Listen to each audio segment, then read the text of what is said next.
azadlığı, yüreklerde kalmaz inan. Qarabağın azadlığı, yüreklerde kalmaz inan. Yerde kalmaz bu torpağı, nicatında dökülen kan. Yerde kalmaz bu torpağı, nicatında dökülen kan. Bu gelen güllə səsi də, körpələrin naləsi də, düşmənlərin nərəsi də, bu səslərə xalqım oyan.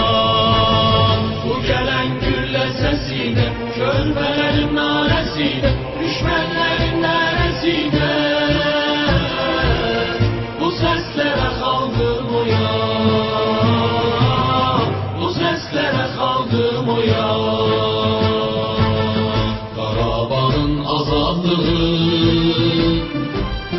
yüreklerde kalmaz inan. Qarabağın azadlığı, yüreklerde kalmaz inan. Yerde kalmaz bu torpağı,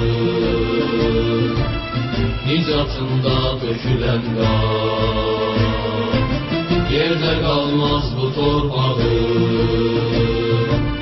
nicatında dökülen kan. vətənin doğma daşları, Kəsilən şəhid başları, gözdən axan qan yaşları, intiqamsız qalmaz inan.